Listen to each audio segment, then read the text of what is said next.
আসসালামু আলাইকুম দর্শক, সবাই কেমন আছেন? আশা করি ভালো আছেন, অনেক সুস্থ আছেন। দর্শক, এই মুহূর্তে আমি আছি চরমোনাই ঐতিহাসিক মাহফিলের যে প্রথম পর্ব, সেই প্রথম পর্ব অগ্রহায়ণের যে মাহফিল, সেই মাহফিলের প্রথম পর্ব শুরু হবে। আর 2 ঘন্টা পরেই ফজরের নামাজের পরেই প্রথম বয়ানের মাধ্যমে শুরু হবে।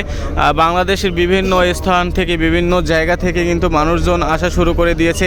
আমরা দেখতে পাচ্ছি কিছুক্ষণ আগে নিউছান 10 লঞ্চটি আসছিল, এখন কর্ণফুলী 9 লঞ্চটি আসছে এবং ঘাট করেছে। এখানে আমরা দেখতে পাচ্ছি তাদের যে মুসল্লি আছে, যারা মুসল্লিরা এই লঞ্চটিকে ভাড়া করে রিজার্ভ করে আনছে, তারা কিন্তু নেমে যাচ্ছে মাহফিল ময়দানে। এবং আমরা এই দিক থেকে দেখতে পাচ্ছি প্রিন্স আওলাদ 7 লঞ্চটিকে।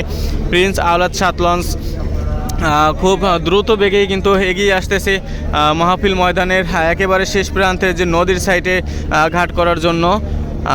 প্রিন্স আওলাদ 7 লঞ্চটি, এই লঞ্চটির ভিতরেও কিন্তু এই মাহফিলে মুসল্লিদেরকে নিয়ে আসছে।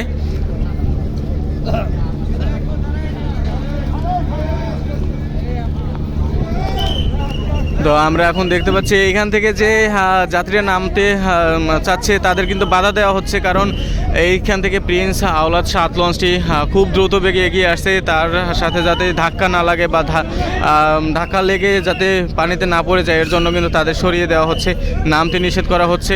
আর আমরা দেখতে পাচ্ছি যে সজোরে একটা ধাক্কা খাবে। হ্যাঁ, সজোরে ধাক্কাটা খেলো। প্রিন্স আওলাদ 7 লঞ্চ একটা ধাক্কা দিয়েছে কর্ণফুলী 9 লঞ্চকে এসেই। তো কর্ণফুলী 9 লঞ্চ থেকে এখনও কিন্তু যাত্রী নামছে এবং এদিক থেকে প্রিন্স আওলাদ 7 লঞ্চের যাত্রী নামবে কিছুক্ষণের মধ্যেই।